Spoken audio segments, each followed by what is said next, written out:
Okay, so with the last lecture, we talked about gas exchange occurring in the lung and how we can have differences between alveolar and arterial oxygen. Well, for this lecture, we're going to talk about, how gas exchange can be altered or how it works in the muscle.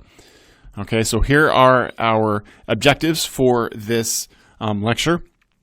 And so a couple of definitions. So we've got mixed venous and we've got arterial-venous oxygen difference. Now, if you recall, we talked about how the amount of oxygen taken up by a cell is determined by that cell's metabolic activity. The greater the metabolic activity, the more oxygen it will take. Okay, but every tissue has different metabolic activity. And especially if you think about this in terms of exercise, right? My muscles are going to be using lots of oxygen, whereas my intestines, not so much. And so it's really difficult. It would be very difficult, almost impossible to measure all of the different amounts of oxygen being extracted at any one time. And so in physiology and exercise physiology, when we're trying to figure out how much oxygen is being used by the whole body, what we would do is we would just take a sample of blood in the right atria. And that's where this venous blood that's all returning through the vena cava gets mixed up. And so we call it mixed venous blood.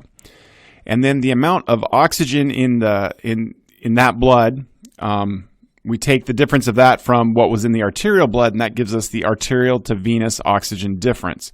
Okay, and so this is just a way for us to just find out, well, how much oxygen is being used at a given time. So normally at rest, we're only extracting about 25% of the oxygen in our body, but at max exercise, it might be closer to 75%. But in both cases, we've still got quite a bit of oxygen remaining, and there's a couple reasons for that. So first of all, you have to remember to get oxygen, it's one thing to get it to the muscle, but it's not enough to get it to the muscle. We actually have to get the oxygen to the mitochondria because the mitochondria can use it. And so in order for this to happen, we use something, or there's a substance called myoglobin, or a compound called myoglobin. It's like it says here, it's the muscle version of hemoglobin. And so its job is to take oxygen that is diffused into the cell and then transport it to the mitochondria. Now, if you see here, we've got basically the hemoglobin curve, or the myoglobin curve, or the oxyhemoglobin curve for myoglobin and hemoglobin.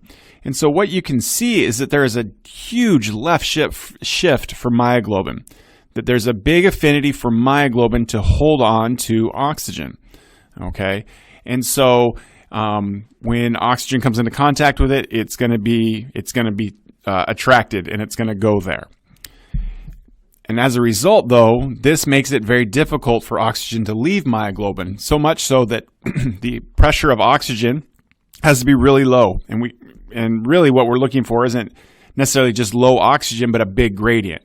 And they estimate that the oxygen in an exercising muscle cell is approximately 1 millimeter of mercury, okay, meaning it's pulling out and using almost all the oxygen. Okay, and so this gradient makes it possible for oxygen to leave myoglobin. And so ultimately, there's a question that we can ask: what determines the amount of oxygen taken up by a muscle cell? And there's a few things. One is the content, one is the blood flow, and then there are other factors. Okay, so the oxygen content of the blood makes a big deal because that affects the gradient. Okay, blood flow can also, play a role because the longer or the faster the blood's moving, that could play a role in how much is actually able to leave the red blood cell before it gets into the muscle, right? If blood flow is traveling so fast that we can't take up the oxygen, that would be an issue. And then because of the shifts of the curve, that can also play a role. So based on acidity or pH, temperature, and carbon dioxide, like we've talked about earlier.